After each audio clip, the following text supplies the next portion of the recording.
तो बात यहाँ पर हो रही थी आप लोगों से, हमारी तीसरी क्लास में इनकम्स के हम हेड्स की बात भी कर रहे थे। हमने कैपिटल गेन के बारे में विशेष रूप से बात की थी और फिर हमने बताए थे आपको कि कोई भी इंडिविजुअल या HUF नाम के जो दो व्यक्ति होते हैं इनकम टैक्स में, हमने बताए थे 8 तरह के व्यक्ति होते हैं।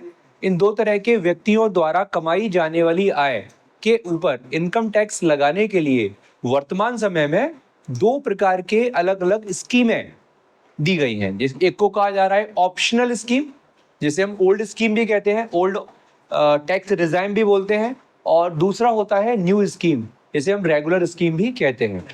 याद आ रहा है कुछ? याद नहीं आ रहा, हम थोड़ा सा याद दिला देते हैं आपको। हमने बताया था कि जिसे हम लोग ऑप्शनल कह रहे हैं, मतलब यदि आप चाहें तो इस ऑप्शन को चुन सकते हैं, ऑप्शनल स्कीम। ये क्या है? हमारी ओल्ड टैक्स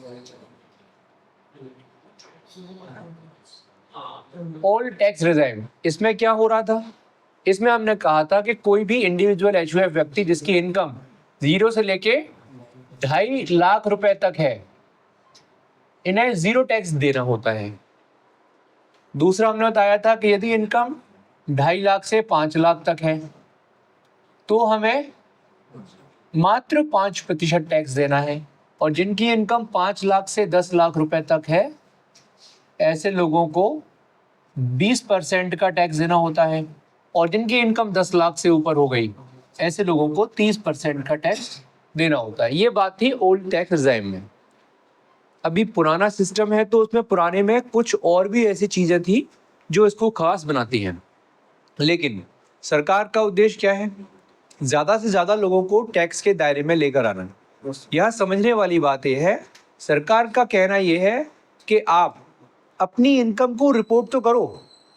हमारे देश में लगभग 150 करोड़ की जनता कही जाती है, मोटा मोटी आधा भी कर दें तो 75 करोड़ रुपए मेल, 75 करोड़ मेल मान लें मोटा मोटा, और बच्चे भी निकाल दें तो कम से कम मरे से मरे आप मारोगे, कम से कम मानोगे तो कम से कम 10 से 20 करोड़ लोग तो कम से कम इनकम कमाते ही होंगे।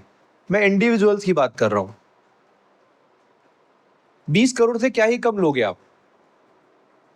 जीवित व्यक्ति जो पैसा कमाने में कहीं ना कहीं एक्टिवली इन्वॉल्व हैं, वो पैसा कहां कहां से कमा सकते हैं।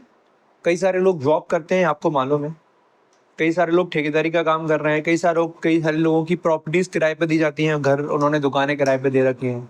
बहुत से लोग शेयर मार्केट का काम कर रहे हैं, व्यापार कर रहे हैं, या फिर उनको कहीं ना कहीं छोटी मोटी इनकम, ट्यूशंस पढ़ा रहे हैं, या फिर कोई ना कोई वो अपने काम करने के माध्यम से पैसा कमा रहे हैं। अभी प्रॉब्लम क्या है कि इनमें से बहुत सारे लोग अभी भी अपनी आय सरकार को दर्शाते नहीं है। क्यों नहीं दर्शाते? टैक्स लग जाएगा। उनके मन में एक बात क्या रहती है कि मैं इनकम दिखाऊंगा और मेरे पे टैक्स लग जाएगा। सरकार का कहना यह था पहले, आज से 2-3 साल पहले, कि जब आप 2.5 लाख तक कमाओगे तो 0, 2.5 लाख से 5 लाख तक कमाओगे तो 5%, फिर 20, फिर 30, ऐसे था। बट लोग इसमें मान नहीं रहे थे, तो सरकार ने इस स्कीम को अभी ऑप्शनल बना दिया, और एक नॉर्मल स्कीम जिसे हम लोग बोलते हैं न्यू टैक्स रिजाइम, एक होगी नॉर्मल स्कीम।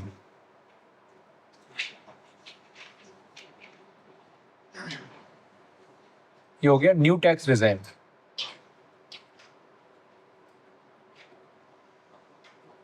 इस न्यू टैक्स रिजाइम में सरकार ने हमें क्या किया? डिफरेंट टाइप के ऑप्शंस प्रोवाइड किए, जिसमें हम क्या कर रहे हैं, अपनी इनकम को और ज्यादा दिखा करके अपना टैक्स बचा सकते हैं, या और टैक्स ज्यादा इनकम पे टैक्स कम कम लग रहा है। क्या बताया गया था, याद आ रहा है? 0 से 3 लाख तक 0। ये अभी जो वर्तमान में जो वित्तीय वर्ष चल रहा है, कौन सा वित्तीय वर्ष चल रहा है अभी? 24-25। और 24-25 वित्तीय वर्ष के लिए असेसमेंट कब होगा? 25-26 में, अगले साल। तो अगले साल जो हम असेसमेंट करेंगे, यानी कि अपनी इनकम पर टैक्स कैलकुलेट करेंगे, उस इनकम पर टैक्स इस वाली स्कीम के हिसाब से लगेगा। लेकिन जैसे ही हम 1 अप्रैल 2025 में पहुंचेंगे तो क्या होगा? एक नया फाइनेंशियल ईयर चालू हो जाएगा। उस फाइनेंशियल ईयर के लिए, यानी कि फाइनेंशियल ईयर 25-26 में जो पैसा हम कमाएंगे, उस इनकम के लिए सरकार ने अभी फरवरी 2025 के बजट में बहुत बड़े चेंजेस किए हैं। तो उन चेंजेस को भी हम देखेंगे, समझेंगे, बट अभी चूंकि हमें वर्तमान में जो स्कीम लागू है उसी को देखना है, तो वो हम यहाँ प्रयास कर रहे हैं। तो हमने कहा ये इंडिविजुअल या एचयूएफ के लिए बात हो रही है। 0 से 3 लाख रुपए तक 0% टैक्स देना है। 3 लाख रुपए से 7 लाख रुपए तक 5%, 7 लाख से 10 लाख रुपए तक 10%, 10 से 12 लाख रुपए तक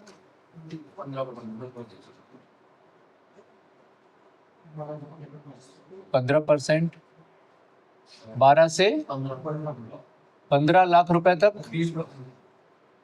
20%, और 20 लाख से ऊपर होने पर सीधा 30% ये इनकम पे लगेगा। तो कहाँ यहाँ 10 लाख से ऊपर की इनकम पर 30% था, कहाँ ये, सॉरी मैंने यहाँ गलती कर दिया, 15% से 15 लाख से ऊपर होने पर 30%। तो ये एक जो डिफरेंस आया, इसने ज्यादा से ज्यादा लोगों को अपना इनकम टैक्स रिटर्न भरने के लिए प्रेरित किया। भाई अब उनको मालूम है ना कि मेरा 7 लाख रुपए तक तो कोई टैक्स लगना नहीं है। आपको लग रहा होगा 5 लाख, बट मैं आपको बताऊंगा किस प्रकार सरकार ने 7 लाख रुपए तक की इनकम से टैक्स लेना बंद कर दिया। मैं बताता हूँ वो चीज, बात समझ में आ रही है? तो आपको यहाँ पर कौन सा ऑप्शन चुनना है, ये किस बात पे निर्भर करेगा कि पहली बात तो वो कौन सा व्यक्ति है, इंडिविजुअल है, एचयूएफ है, दूसरा उसकी आय कितनी है। तो आज की डेट में मैं इस ऑफिस में व्यक्तिगत रूप से बहुत सारे रिटर्न भरता हूँ। उन रिटर्न्स को भरते समय हमने मोटा मोटी ये देखा कि आज के समय में अब ज़्यादा फायदा कहाँ पर हो रहा है, न्यू टैक्स रिजाइम में। ओल्ड टैक्स रिजाइम के अंदर हमें टैक्स में फ़ायदा नहीं हो रहा है।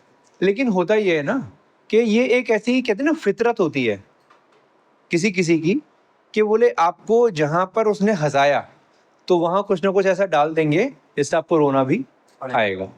क्या हुआ भैया, सरकार ने यदि ये पुरानी स्कीम जो लगा रखी थी, पुराना जो सिस्टम था, उसमें आपको पता है बहुत तरह की छूटें दे रखी थी, जैसे हम बोलते हैं डिडक्शंस दे रखी थी। सरकार ने बोला आपको यदि नए वाले स्कीम में टैक्स बचाना है तो आपको हम डिडक्शन कुछ नहीं देंगे, डिडक्शंस कुछ नहीं देंगे। मेरे इस स्टेटमेंट को आप गौर से सुनिएगा और समझिएगा। सरकार ने क्या कहा था, आप यदि इस स्कीम में हो तो हमारे बताए गए तरीकों में यदि आप पैसे को निवेश करते हो या खर्च करते हो, दोनों में अंतर होता है या नहीं? निवेश करने में और खर्च करने में अंतर समझते हो? क्या अंतर होता है? मतलब निवेश में क्या होगा, फ्यूचर में वो पैसा मुझे वापस बाद में लौट के मिलेगा, खर्चे में पैसा वापस नहीं मिलेगा। तो सरकार ने कुछ खर्चे बताए, कुछ निवेश बताए। तो निवेशों में ही आप पैसा लगाओगे तो ही आपको सरकार क्या करेगी, आपकी इनकम में से उतने अमाउंट की छूट देगी। ये बात हमें ओल्ड स्कीम में बताई गई। लेकिन सरकार ने जब न्यू स्कीम लेकर आई तो सरकार ने एक हाथ से दिया, दूसरे हाथ से लिया। दूसरे हाथ से क्या लिया, बोले जो डिडक्शंस आपको यहाँ मिलते हैं वो यहाँ नहीं मिलेंगे। फिर थोड़ा सा रियायत दी। तो इसमें जैसे कर्मचारियों को, जो कर्मचारी मतलब एम्प्लॉइज को जो सैलरी मिलती है, उस सैलरी पर आपको याद आ रहा है मैंने क्या बताया था, स्टैंडर्ड डिडक्शन 75,000 रुपए की। पहले तो मना किया, फिर बाद में इसको अलाउ कर दिया यहाँ न्यू स्कीम में भी। ऐसे ही एक दो जगह है जहां पर सरकार ने वो डिडक्शन अलाउ की हुई है न्यू स्कीम में। अदरवाइज मोस्टली ज्यादातर डिडक्शंस इस ओल्ड टैक्स रिजाइम में जो थी उन्हें न्यू टैक्स रिजाइम में से हटा लिया गया। तो अब क्या हुआ, सीए और वकीलों का काम बढ़ गया। क्यों? क्योंकि उन्हें अपने जो क्लाइंट हैं उनका रिटर्न भरना है और रिटर्न भरते समय उनके फायदे की सोचना है। तो हमें फिर क्या करना होता है, दोनों टैक्स रिजाइम में, मतलब ऑप्शनल स्कीम और नॉर्मल स्कीम, दोनों में हमें टैक्स को कैलकुलेट करना होता है कि टैक्स कम किस में आ रहा है। भाई आज के समय में आप समझिए, वो अपने बच्चों को तो पढ़ा रहा है तो फीस में खर्च कर ही रहा है, उसने कुछ ना कुछ LICs लेके रखी हुई हैं, उसने अपना हेल्थ इंश्योरेंस भी करवा रखा है, वो कुछ पोस्ट ऑफिस में भी NSC वगैरह का करवाता है, कुछ लोग PPF का खाता भी चलाते हैं, कुछ लोगों ने म्यूचुअल फंड लेके रखे हुए हैं, कुछ लोग क्या करते हैं अपने बच्चों को पढ़ा रहे हैं, इसके अलावा वो उनके सैलरी से कुछ पैसा कटता है, आपको याद है? कुछ शब्द बताए थे, PF, NPS, national pension scheme, कुछ पैसा वहां भी कटता है। तो कुल मिला के वो सारी चीजें जो यहाँ अलाउड थी वो सरकार ने यहाँ तो हटा दी। तो हमें ये देखना होता है उन सारी छूटों को डालने के बाद उनका टैक्स कितना बन रहा है, और ये छूटें हटा ली जाएं और फिर यहाँ से टैक्स बनाया जाए तो कितना बन रहा है। तो दोनों को कंपेयर करने का काम हमें करना होता है। बट आजकल हम लोग टेक्नोलॉजी के युग में जी रहे हैं, तकनीक के युग में हमें ऐसे बहुत सारे सॉफ्टवेयर एप्लीकेशंस उपलब्ध हो गए हैं जहां हम केवल उसकी सैलरी डालते हैं, फिगर्स डालते हैं, वो अपने आप कंपेयर करके दे देता है कि नए में फ़ायदा है या पुराने में फ़ायदा है। ऐसा भी ऑप्शंस हमारे पास होते हैं। तो टेक्नोलॉजी के युग में कोई भी सीए वकील बिना सॉफ्टवेयर्स के तो सर्वाइव कर ही नहीं सकता, बिकॉज इतना कॉम्प्लिकेटेड हो गई चीज़ें। तो आप लोगों के लिए एज एन अकाउंटेंट यदि आप सीखना चाह रहे हो ये काम, तो आपको क्या करना पड़ेगा, किसी सीए या वकील को ज्वाइन करना पड़ेगा। क्योंकि व्यापारी भी किसके पास जाता है? सीए वकील के पास। आपका अल्टीमेटली आपका काम वहां पर होता है सबसे ज्यादा व्यापारी के यहाँ, पर व्यापारी को भी सीए वकील के यहाँ जाना है। तो आप में से किसी को अपॉर्चुनिटी मिलती है किसी सीए या वकील के यहाँ जाने की, तो वहां आपको यदि ये टैक्स कैलकुलेशन समझ में आती हैं, मैंने कहा समझ में आती हैं, क्योंकि कहीं ना कहीं थोड़ा बहुत तो वो सिखा देते हैं वो, लेकिन आपको पहले से इतनी बातें समझ में आ रही हैं तो उनका काम आसान हो गया, उनका काम पहले से सिंपल हो गया। तो यही क्लास का पर्पस है कि हम आपको बेसिक बेसिक चीज़ों को माइंड में क्लियर कर पाएं कि हाँ ये ऐसा होता है। अब होता है तो फिर आप उसके ऊपर अपना दिमाग भी चलाओगे। ठीक है, तो हमने जो थर्सडे को क्लास ली थी उस क्लास में हम लोगों ने आप लोगों से इसके कुछ एग्जाम्पल्स की बात की थी, और आपको ये इस दिन एक नई चीज़ सीखी थी कि ये जो टैक्स के स्लैब होते हैं, इन टैक्स के स्लैब पर टैक्स का कैलकुलेशन कैसे होगा, याद आ रहा है? मैं उदाहरण के लिए आपको बता देता हूँ, किसी व्यक्ति की सैलरी अभी इस समय 6.5 लाख रुपए है। अब आप मुझे नए से और ओल्ड से, मतलब न्यू से और ओल्ड से टैक्स का कैलकुलेशन करके बता सकते हो? 650 is salary, is income, not salary, is income. उसकी टोटल इनकम ये आ रही है क्या? 650, 6,50,000। अब आप मुझे उनका टैक्स कैलकुलेट करके बता सकते हो क्या? नहीं सर। नहीं बता सकते? चलिए तो हम कर लेते हैं। एक ने मना किया, और कौन कर सकते हैं? आप क्या कर सकते हो? कोशिश कर सकते हैं। और कौन कोशिश कर सकता है? कोशिश करने वालों की कभी हार नहीं होती। कोशिश करो। न्यू टैक्स में कितना आ रहा है टैक्स, और ओल्ड में कितना आ रहा है? 20,000।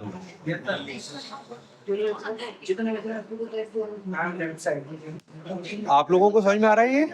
पक्का आ गया आप लोगों को टैक्स? आया नया? गुड। पहले 2.5 लाख तक 0, अगले 2.5 लाख पर 5%, 5% 2.5 लाख का 12,500, फिर 5 लाख से 10 लाख तक 20%, मतलब 6.5 में आप कैलकुलेट करो। पहले ये 6.5 की पूरी जीवन रेखा है, ये 6.5 है, ठीक है। तो पहले 2.5 लाख तक 0, अगले 2.5 लाख पर 5%, और बचे हुए 1.5 लाख पर 20%। तो अब टैक्स कितना बना? यहाँ 0 बना, यहाँ बना 12,500, और बचे हुए 1.5 लाख पर कितना बनेगा? बचे हुए 1.5 लाख पर 20% से 30,000 रुपए। तो टोटल टैक्स कितना हो गया? 32,000, सॉरी 42,500। ये है आपका टोटल टैक्स, 42,500। कर तो दिया भाई। पहले 0, फिर 12,500, फिर 30,000, 42,500। अब कहते हैं ना, बाद में एक टीका भी खींचना होता है। सब कुछ करने के बाद और एक बिंदी लगानी है। तो सरकार ने क्या किया पता है? इसके ऊपर, इस टैक्स के ऊपर 4% का सेस और लगा दिया। सेस लगा दिया। नहीं नहीं नहीं नहीं, वो जीएसटी का सेस अलग है। ये हम इनकम टैक्स के सेस की बात कर रहे हैं। जो टैक्स कैलकुलेट होकर आएगा, इसके ऊपर 4% टैक्स और लगेगा। तो ये हो गया 4 चौक 16, 1,700 रुपये और लग जाएगा। 500, उसमें 4% और जोड़ दो, 1,700। तो ये कितने हो गए? 44,200, 44,200 टैक्स हो गया, ठीक है। और यदि आप ज़्यादा ही पैसा कमाते हो 50 लाख से ऊपर, तो उस पर एक टैक्स और लगेगा, वो होगा सरचार्ज। सरचार्ज 10%। कितने? 42, मतलब फॉर एग्जाम्पल किसी ने 50-60 लाख की इनकम कमाई, तो उस पर उदाहरण के लिए मान के चल रहे हैं 10 लाख रुपए का टैक्स बना फॉर एग्जाम्पल। तो उस 10 लाख रुपए पर 10% यानी कि 1 लाख रुपए का टैक्स और कैलकुलेट करो, तो 10 और 1 11 लाख, और फिर उन 11 लाख पे 4% और लगाओ, तो ऐसे करके सरकार का टोटल टैक्स जाएगा। मैं आपको फिर बता दूं, ये शुरुआत है। मैं अभी इतनी बातें बताने वाला हूं आप लोगों को कि आपके सिर के ऊपर से फिर क्या होगा, चौके चक्के बाउंसर जाएंगे, फिर वो ऐसा लगेगा सर बस बहुत है। बहुत डिटेल्ड है ये। मैंने अभी आपको प्यार मोहब्बत में बात हो रही है कि तुम लोगों को कहते हैं ना पोट के रखने वाली बात, पोट के रखा हुआ कि तुम क्लास से ना भाग जाओ, बोले सर हमें नहीं पढ़ना, वो जयराम जी की हम तो जा रहे हैं, हमने पढ़ लिया इनकम टैक्स। इसलिए मैं अब धीरे धीरे पढ़ा रहा हूँ प्यार मोहब्बत में। और कहीं मैं आ जाऊँ अपने प्रॉपर उसमें आ जाऊंगा तो भाई साहब एक क्लास में खत्म करूँ ना, तो अगले दिन बोलोगे सर उल्टी दस्त हो रहे हैं सर, बस रहने दो, इतनी इन्फॉर्मेशन झेल नहीं रही हमसे। क्योंकि बात समझिए, आप जिस प्रोफेशन के नहीं हो और वहां मैं इतना बॉम्बार्डिंग कर दूं इन्फॉर्मेशन की आपके ऊपर, क्या ही सेंस निकलेगा? ठीक है ना? तो हम ऐसे ही पढ़ेंगे आराम आराम से चीजों को। तो मुझे लग रहा है ये वाला आप लोगों ने समझ लिया कैसे कैलकुलेट हुआ। इस सदन में उपस्थित माननीयों को द्वारा कोई किसी प्रकार का आपत्ति हो तो वो अभी दर्ज करा दे। सर 5% वाले में डाउट है। क्या बोलो? सर 2.5 लाख भी लगता है, बस टोटल अमाउंट लगेगा ना, टोटल टैक्स। नहीं, स्लैब क्यों बनाए गए? एग्जाम्पल दिया था, मुरैना से नूराबाद, नूराबाद से बामौर, बामौर से रायरू, रायरू से ग्वालियर। जितनी गाड़ी चलेगी उतने उतने परसेंट पे ही टैक्स लगेगा ना। गाड़ी अपनी यदि रायरू से लौट आई या बामौर से लौट आई तो उसे बामौर भी नहीं पहुंची, तो जितने तक पहुंची उतने तक का टैक्स लगेगा। तो मेरी गाड़ी अभी 10 लाख तक पहुंची ही नहीं ना, उसने 5 लाख का बैरियर क्रॉस कर लिया, तो 2.5 से 5 लाख तक तो केवल 5% ही लगेगा। 5 लाख से आगे कितनी चली वो गाड़ी? 1.5 लाख। तो जितनी चली उतने तक का तो टैक्स लगेगा, कितना? 20%। तो 1.5 लाख का 20% 30,000, और 5% 2.5 लाख का 12,500। एक बार नॉर्मल स्कीम से कलेक्ट करना तो न्यू स्कीम, हाँ नॉर्मल स्कीम से। चलिए तो देखते हैं, 3 लाख तक तो कोई टैक्स है ही नहीं, और 7 लाख की लिमिट आ गई, तो यानी मैं 5% वाले स्लैब में ही रुक गया। तो कितना? 3 लाख से 6.5 लाख पे कितना होता है? 3.5 लाख। 3.5 लाख का 10% 35,000, इसका आधा कर दो, 17,500। 17,500 प्लस 4%, ये जोड़ लो, तो ये कितना होगा? 175। कितना? 300, हाँ 400, 700 रुपए होगा। 700, तो ये कितने हो गए? 18,200। अब मुझे बताओ कहाँ फायदा है? कहाँ फायदा है? New scheme. ये है अभी बहुत बेसिक बात। अभी आपको मैं बताऊंगा, ये 18,200 रुपए भी नहीं देने हैं, 18,200 रुपए भी नहीं देने न्यू स्कीम में।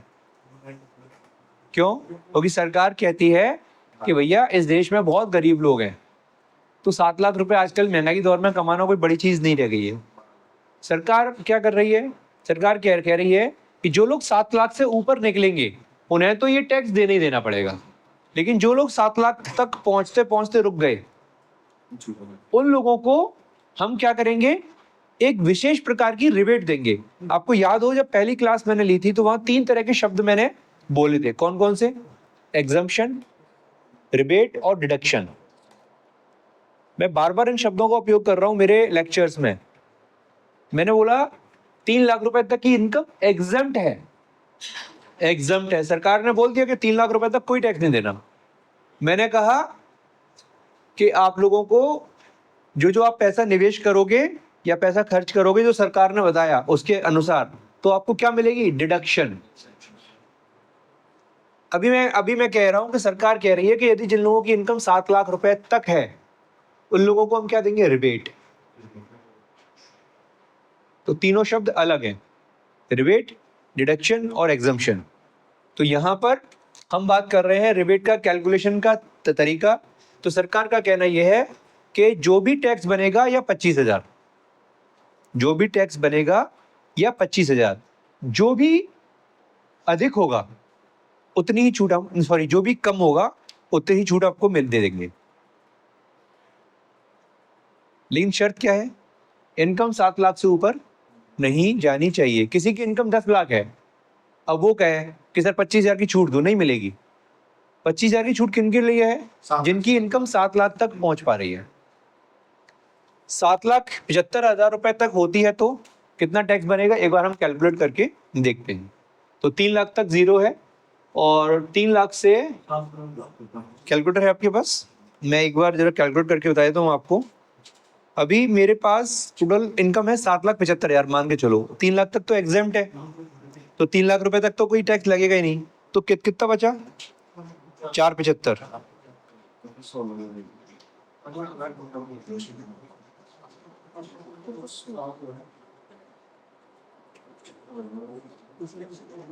23,750 रुपए का टैक्स बन रहा है। सरकार कितने तक बोल रही है? 25,000। तो एनी हाउ मेरा टैक्स यदि 25,000 रुपए तक का बन रहा है तो सरकार कह रही है आप टैक्स मत भरो। सरकार ने ये नहीं बोला, समझने वाली बात है, बारीक बात है, कि हम टैक्स ही नहीं लगाएंगे। सरकार क्या कर रही है? 3 लाख तक तो टैक्स ही नहीं लगेगा आपका। दिस इज कॉल्ड एग्जम्पशन, कि आपको एग्जम्प्ट कर दिया, 3 लाख तक किसी को टैक्स नहीं देना, किसी को भी। लेकिन सरकार ने बोला कि 7 लाख तक 5% टैक्स लगेगा। फिर दूसरी तरफ क्या क्या कह रही है कि जिनकी इनकम 7 लाख रुपए तक है उनका जो भी टैक्स बनेगा, अधिकतम कितना? 25,000 रुपए तक, हम वो छूट दे देंगे, छूट दे देंगे। एक तो वो व्यक्ति है कि साहब हम फीस उससे लेंगे नहीं। उदाहरण के लिए जैसे वुमेन्स डे पर हमने बोला कि साहब फीस लेंगे नहीं हम वुमेन्स से, गर्ल्स से, ठीक है, हमने फीस पूरी एग्जम्प्ट कर दी। लेकिन वहीं हमने बोला दूसरी तरफ कि इस दिन भाई ऐसे लोग जिनके 80% या उससे ज्यादा नंबर आए हैं उनको हम क्या करेंगे? 5,000 रुपए की छूट दे देंगे। तो एक तो हो गया एग्जम्प्ट, कि ये पर्टिकुलर कैटेगरी के लोगों तो पूरी तरह एग्जम्प्ट है। लेकिन वहीं बाकी सब लोगों के लिए हमने क्या ऑफर निकाल दिया कि जिनके नंबर 80% से 12th में ऊपर रहे होंगे उन्हें हम स्पेशली 10% का या 20% का डिस्काउंट देंगे, या उनसे इतनी फीस नहीं लेंगे। बट इसका मतलब ये थोड़ी ना कि मैंने फीस कम कर दी। फीस तो अभी भी 8,300 ही है ना, फीस में कमी नहीं आई है। हम अपनी तरफ से आपको 2,000 का 3,000 का डिस्काउंट दे रहे हैं, जिसे हम क्या बोलते हैं? रिबेट। और एग्जाम्प्ट मानने क्या हो गया कि फीस लेनी नहीं है। तो ये क्या है? एग्जाम्प्ट। 3 लाख तक टैक्स किसी को नहीं देना। लेकिन अब मेरी इनकम तो 3 लाख से ज्यादा है, तो कितनी है? तो हमने कैलकुलेट किया, अच्छा मेरी इनकम 9.5 लाख है, तो भाई साहब आप तीसरे वाले स्लैब में आ गए। ये जो स्कीम थी वो किन के लिए थी? 7 लाख से नीचे, 7 लाख 7 लाख या 7 लाख से नीचे वालों तक, तो जिनका टैक्स 25,000 बैठेगा उन लोगों के लिए। मेरा टैक्स तो बन रहा है 50,000 रुपए का। बोले आप बाहर, आप बाहर हो, आपको नहीं मिलेगी छूट। क्लियर हो रही है बात? तो ये आपको कैलकुलेशन समझनी होंगी, तभी आप इस सब्जेक्ट के अंदर जा पाओगे। ये बहुत सिंपल कैलकुलेशंस है, मैं इसमें टेक्निकली आपको कुछ बता ही नहीं रहा हूँ अभी तो होपफुली ये आपको समझ में आ गया होगा, है ना? बोले सर ओल्ड में तो आपने बताया ही नहीं, ओल्ड में क्या था? मैंने कहा ओल्ड के अंदर भी एक रिबेट थी। रिबेट क्या थी?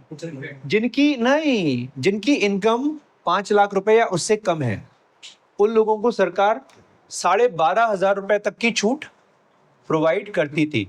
तो पुरानी स्कीम में जिनकी इनकम 5 लाख रुपए तक है उन लोगों को कोई टैक्स भरने की जरूरत नहीं है। क्यों? क्योंकि टैक्स बना भी तो सरकार ने 12,500 रुपए तक की छूट, क्योंकि हमने देखा ना इस स्लैब में 12,500 रुपए की छूट मिल रही थी और सरकार 12,500 रुपए तक की ही छूट दे रही थी। तो मेरी इनकम यदि 4,95,000 या 4,99,000 भी है तो भी मुझे सरकार को जीरो टैक्स देना है, तो भी मुझे सरकार को जीरो टैक्स देना है। लेकिन जहां मेरी इनकम 5,01,000 भी हो गई, मैं कह रहा हूं 5,100,000 रुपए भी हो गई, तो भी मुझे सरकार को 12,500 प्लस 100 रुपए पे 20% का टैक्स देना पड़ेगा। बात समझ में आ रही है? सरकार ने जो बॉर्डर लाइन खींच दी 5 लाख की या 7 लाख की, यदि आप उससे थोड़ा सा भी आगे निकल गए, थोड़ा सा भी, तो आप दूसरे दायरे में चले गए। अब उससे कैसे बचा जाता है, क्या होता है, इसमें भी मार्जिनल स्कीम की रिलीफ मिलती है, मार्जिनल रिलीफ होती है। अब वो अगेन बहुत टेक्निकल हो जाएगा, मैं सिर्फ शब्द आपके कान में डाल रहा हूँ ताकि कभी भूले भटके टकरा जाओ तो आप समझ जाओ कि इसको टैक्स में छूट क्यों मिली। सरकार ने 7 लाख के ऊपर भी ना 10-20 हज़ार रुपए तक की और छूट दे दी। बोले यार किसी का यदि किसी का 1,000-2,000 रुपए टैक्स बन रहा है तो क्या ही इससे टैक्स लोगे, और तुम छूट ले जाओ। अब किसी का 9.5 10 लाख 15 लाख 20 लाख का टैक्स बन रहा है और फिर क्या है मैं 7 लाख तक टैक्स नहीं दूंगा, तो नो अलाउ। अब आप इस लिमिट से बाहर हो गए हो, अब आप पे पूरे पे टैक्स, हाँ एग्जाम्प्ट इनकम पे नहीं लगेगा, बाकी 3 लाख से 7 लाख पर 5% देना ही पड़ेगा। किसे? जिसका इनकम हायर स्लैब में चला गया। ठीक है, तो यहाँ पर क्या था ओल्ड टैक्स रिजाइम में कि यहाँ 2.5 लाख से 5 लाख तक जो 12.5% का टैक्स 12,500 का टैक्स बन रहा था, सरकार उसकी छूट देने को तैयार है, बशर्ते आपकी इनकम 5 लाख से ज्यादा नहीं होनी चाहिए। सर वो आपने जो बताया था सैलरी में तो 75,000 रुपए नहीं करने पड़ेंगे, वो क्या मतलब? वो ऐसा है कि आप, मैंने परसों भी एक एग्जांपल दिया था, अब मैं आज फिर दे देता हूँ एक एग्जांपल, आपने बात उठाई है तो आप किसी कंपनी में काम करते हो और वहां आपको 80,000 रुपये महीने की सैलरी मिलती है, उदाहरण के लिए, ठीक है, 80,000 रुपये महीने की सैलरी हमें मिल रही है। अब 80,000 रुपये इतना बड़ा अमाउंट हो रहा है, हमारे बोर्ड पे जगह ही नहीं है लिखने के लिए। 80,000 रुपये महीने की सैलरी मिल रही है आपको, 12 अट्ठे गुणा तो दिमाग में ऐसे होता है तुरंत 96। ठीक है सर, आपने क्या कर रखा है, बैंक में एफडी भी करवा रखी है, तो उससे मोटा मोटी आपको 40,000 रुपए का ब्याज और आ गया। ठीक है, टोटल आपकी इनकम कितनी हो गई 1 साल की। अभी जो सैलरी है, इस सैलरी हेड में कितने हेड होते हैं इनकम के? 5। सैलरी हेड में ही आपको 75,000 रुपए की विशेष छूट मिलेगी, तो आपकी इनकम पहले सैलरी हेड में कम हो गई, तो 60,000 ये गए, 15,000 वो गए, तो कितने बचे? 8,85,000। ये आपकी इनकम कम हो गई किस हेड में? Salary head. तो 8,85,000, अब 960 इनकम नहीं मानी जाएगी आपकी, कितनी मानी जाएगी? 8,85,000। लेकिन 40,000 की इनकम तो अलग से है ही, तो ये और अलग से आएगी, तो 8,85,000 और 40,000, तो ये कितने हो गए? 9,25,000। अब 9,25,000 पर आपको टैक्स कैलकुलेट करना है। ठीक है, अब आप चूंकि 5 लाख की लिमिट से ऊपर निकल गए, 7 लाख की लिमिट से ऊपर निकल गए, तो जो रिबेट थी 25,000 की या 12,500 की, आप उसके लिए एलिजिबल नहीं हो, क्योंकि आप उस लिमिट से आगे चले गए हो। ठीक है, बट आपको नया चुनना है या पुराना, ये किस बात पर निर्भर करेगा? ये आप यदि यहाँ कैलकुलेट करोगे, कर ही लेते हैं 2 मिनट में, 9,25 आपकी इनकम हो रही है, 250 कितना बनेगा? 31,250। 31,250। मैं एक बार कंफर्म करना चाहूंगा, आपने किया, अच्छी बात है। देखिए मोटा मोटा यहाँ 3 लाख से 7 लाख तक 5% था, यानी कि 4 लाख का 5% कितना हो गया? 20,000। और ये 9,25 हो रहे हैं, यानी कि 2,25,000 पर कितना कैलकुलेट करना है? 10%। 2,25,000 इंटू 10% कितने होंगे? 22,500। 22,500 प्लस 20,000 कितने हो गए? 42,500।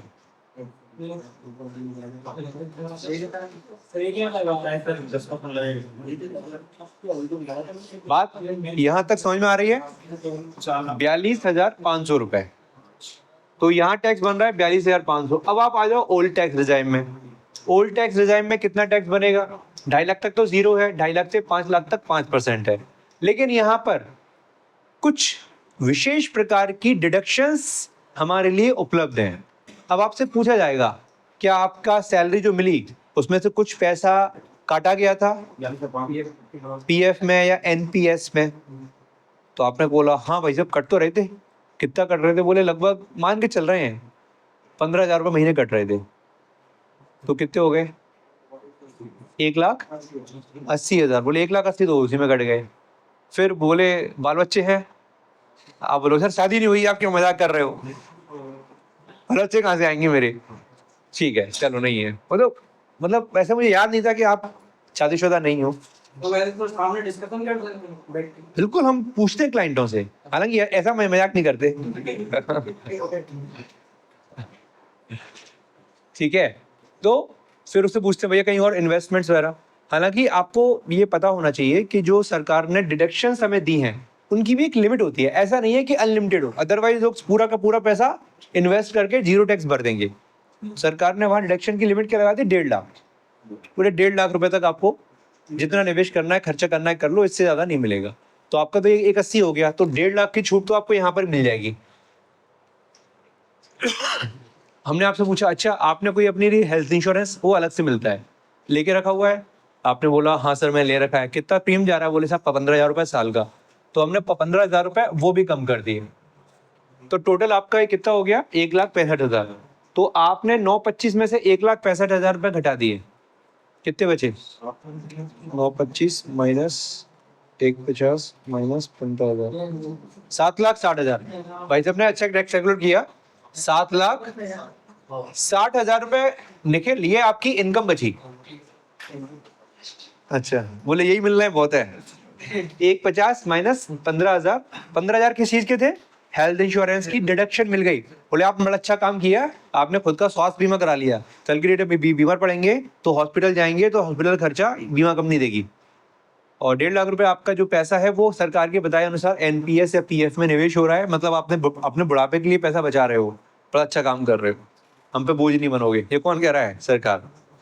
7,60,000। अब देखिए 7,60,000 पर टैक्स कैलकुलेट हमें करना है, तो 7,60,000 रुपए पर टैक्स कैलकुलेट करो। तो पहले 2.5 लाख तक 0, फिर 12,500, फिर 2,60,000 का 20%। तो 2,60,000 का 20% यानी कि 26,000 दूनी 42, 26 दूनी 52, 52,000 प्लस 12, 64,500। यहाँ टैक्स आपका बन के कितना आ रहा है? और यहाँ पर कितना आ रहा था? 42,500। वो 4% तो दोनों जगह लगना ही लगना है। तो 64,500 और 42,500। कौन से टैक्स, कौन सा ऑप्शन चुनोगे तुम? नॉर्मल वाला। अब समझिए, डिडक्शंस घटाने के बाद ये टैक्स आ रहा है। मैं डिडक्शन नहीं घटाता तो आप समझ गए वो टैक्स कहाँ पहुंचता? फिर तो 7 लाख तक है। किसकी? नहीं तो भाई आपकी इनकम तो जो है ना 925 हो गई ना, 925 पर टैक्स कैलकुलेट किया था आपने, तो 42.5 है। क्लियर हो रहा है? ठीक है, तो आपने टैक्स कैसे कैलकुलेट होता है ये हम आपको बताने का प्रयास कर रहे हैं।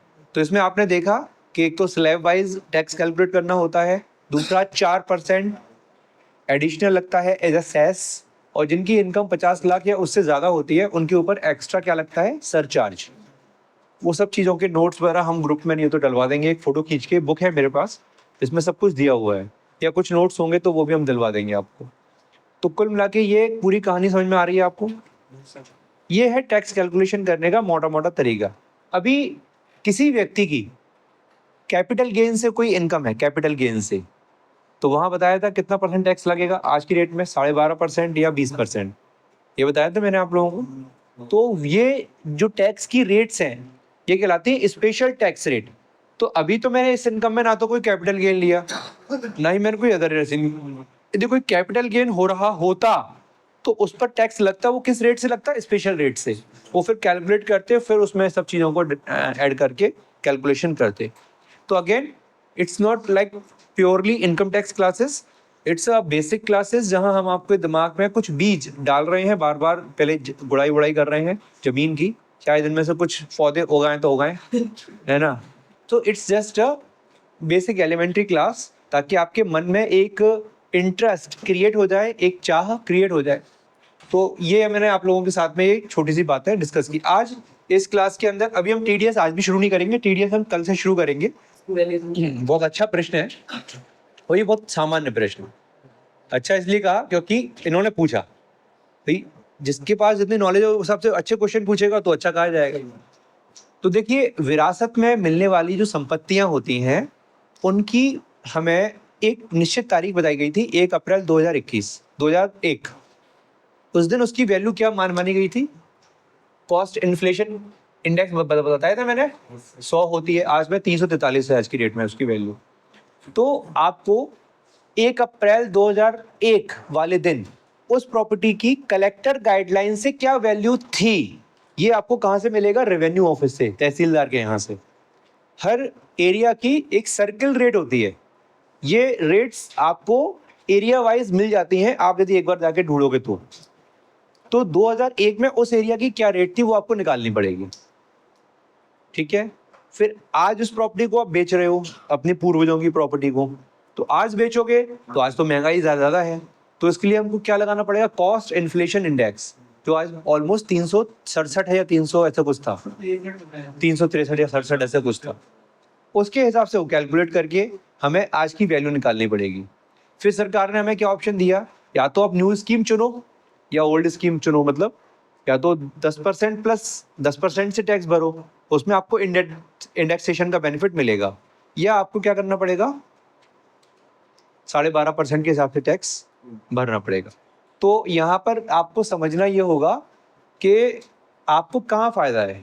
तो आपने जो प्रश्न किया कैसे बेचेंगे, कैसे लाभ की गणना करेंगे, तो वो तरीका मैंने आपको बताया कि इस तरह से हम लोग करते हैं। ऐसा कई केसेस होते हैं, पूर्वजों की प्रॉपर्टी चली आ रही है, बेच अब रही है, तो ऐसे केसेस में आज उसकी वैल्यू कैसे निकालें?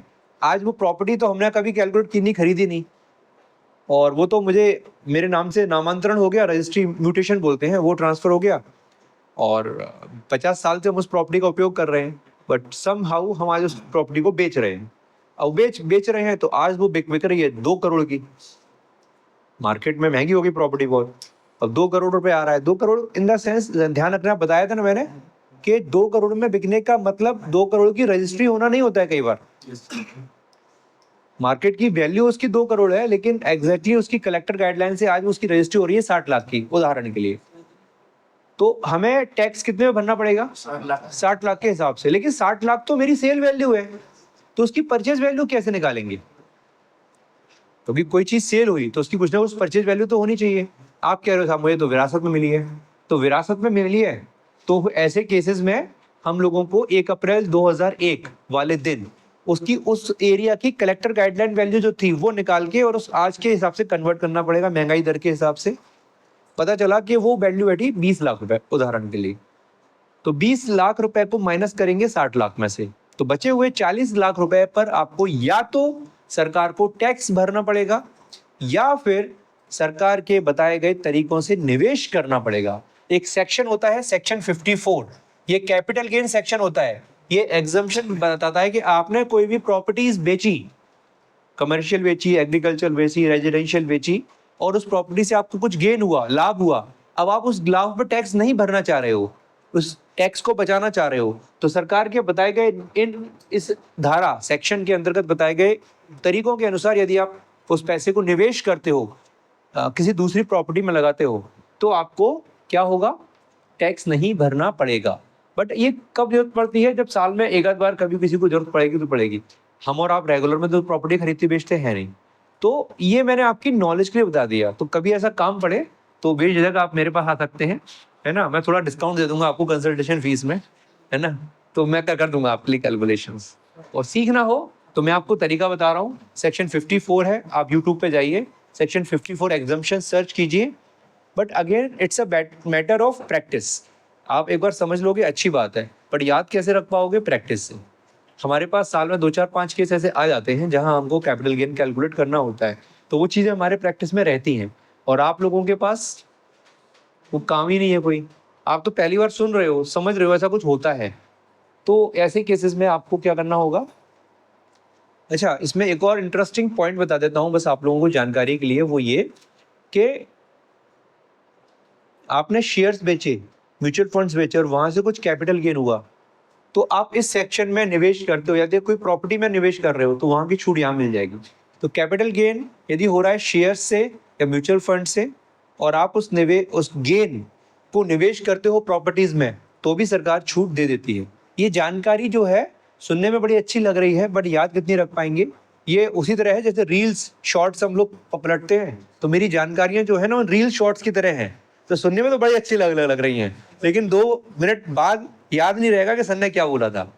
जैसे रील्स शॉर्ट में याद नहीं रहता ना कि 2 मिनट पहले हमने कौन सी रील देखी थी, बस पलटते रहते हैं उसको। तो ठीक है, बट सुन तो रहे हो इंटरेस्टिंगली, यही बहुत है अपने लिए। ओके, तो अभी हमारा जो पर्पस है क्लास का वो है बिजनेसेस के अंदर इनकम टैक्स के द्वारा किस किस प्रकार के प्रोविजंस से सहायता होती है, ऑडिट्स क्या होती हैं, प्रिजम्पटिव इनकम क्या होती है, आईटीआर कितने प्रकार के होते हैं, आईटीआर की लास्ट डेट्स क्या होती है, कब कब भरना होता है ना, ऑडिट्स के विषय में बताना आप लोगों को। ये सारा का सारा एक हमारा प्रॉपर एक सेक्शन रहेगा जिसे हम कल कवर करते हैं आप लोगों के लिए। तो हम क्या करने वाले हैं, आज हमने इस सेक्शन को ऑलमोस्ट कवर करने की कोशिश की, ठीक है। कुछ भी डाउट्स हो, क्वेरीज हो, आप लोग मेरे को बताइएगा।